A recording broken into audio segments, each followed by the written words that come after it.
Well, it was the shared interest primarily in hunting dogs and in hunting that made me very, very interested in Chris and where he hunted and what he did. And I found him to be a fascinating guy when you sit down and talk to him and learn about some of the things that he's done both in business and in his personal life. First thing that strikes me, and the most important thing, is strength of character. He's a very good man. I can say this with complete confidence. I have never met a person that had the laser focus that Chris Kinsey has. We were heavily influenced by our parents, and my mother and father both really emphasized civic involvement and philanthropy. I'm still active in the Boy Scouts as an adult volunteer, but that really instilled a sense of morals and values. First of all, Chris was born in the wrong century. He should have been born at the beginning of the 18th century, because if he had been, then the expedition that President Jefferson commissioned probably would have been the Kinsey and Clark instead of the Lewis and Clark. To be honest, I was probably a little attention deficit in school. I was always more interested with what was going on outside than inside. It gave me a sense of peace, and it was something that I enjoyed learning about animals, and I had an interest in biology and zoology, and it was probably in high school that I realized that I was not going to be able to live the lifestyle that I wanted to if I had a career as a herpetologist, so I let that one go. He is really a very noted expert.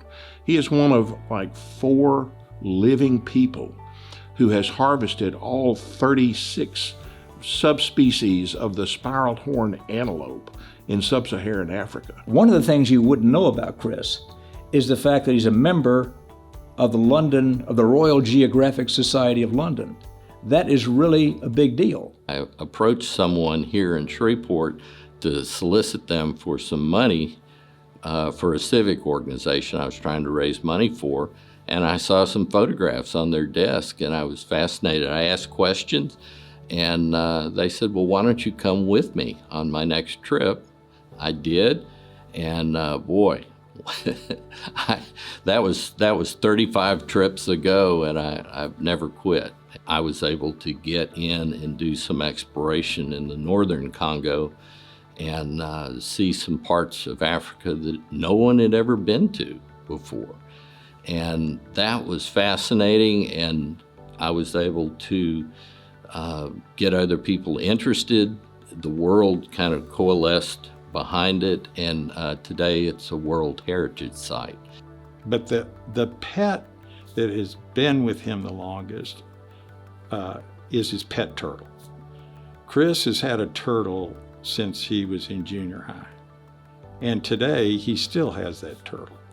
Well, some of those turtles I've had for a very long time. I picked them up at scout camp, or I picked them up on our ranch in South Texas. And if you take good care of a tortoise, that tortoise will live for 70, 80 years. And so I'm hoping my son has some interest in taking care of this. Otherwise, I'm going to have to come up with an estate plan for my tortoise. From the standpoint of what can business people do in their community, I think he and his family are prime examples of giving back.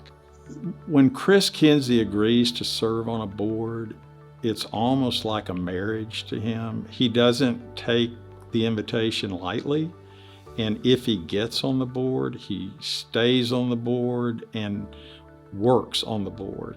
A former Eagle Scout himself, he works tirelessly with Boy Scouts. As a matter of fact, the Scout Camp down in DeSoto Parish is known as the Kinsey Scout Camp. One of the things that my father always drilled into me through the Boy Scouts was always leave your campsite in better condition than the way you found it. And that's a great metaphor in life. You make sure that your community is in better condition. And it's harder to find things on a state level and a national level, but you can. I think the world would be a much harder, colder place if you didn't have people like Chris Kinsey who were willing to give back. Chris and Glenn both love engineering. And the scientific processes and manufacturing processes that expand beyond the oil business. It started with the oil business. But I really enjoy the parts where you're creating a business and you're taking an idea to fruition. And that's where everybody is contributing whatever skills they have, and that's the creative process, and that's what's really interesting and uplifting to me, to watch something come to life right in front of you. And Chris's mentorship, Chris's example, I think is directly on point in helping people to understand why that is important. The whole idea behind an entrepreneurial business is that you're looking for opportunities and good ideas, and then you try to come up with the right resources, people, and finances to bring the idea to fruition. And Junior Achievement gives them a sense of business, gives them a sense of how money can be made in an ethical sense. Well, at one time I was on the board of Junior Achievement, and it's such a wonderful program to get in to the classroom with the kids and get them some sense of business and entrepreneurship and capitalism. And we work to create something that we can be good stewards of and then pass on to someone else. So every day when I go to work, ultimately I'm working for my wife, my son, and the rest of the family. We were pretty sure he was going to get married, but he just had to find Judy. Judy was out there, and they finally found one another. And then Austin came along, and we were very, very happy for Christopher because it meant that the family lineage was going to continue. What I've been personally thrilled about is how good a father Christopher turned in to be. I think his first priority is to be a good father to his son Austin and a good husband to his wife Judy. My mentor in life and in business was my father, and he was a Junior Achievement Laureate in 2000. And so it was very humbling to be nominated this year along with my brother Glenn and Terry Moore and John Atkins as a Junior Achievement Laureate. I have tremendous respect for all of those people. Chris, let me just say this. Gail and I send you our heartiest congratulations on being inducted into the Junior Achievement Business Hall of Fame. You're very deserving of this. Your friends and family are fortunate to spend so much time with you, and I give you a very well-deserved congratulations. You've gotten a lot of awards, but I'm sure that this award may be as important to you as all the others.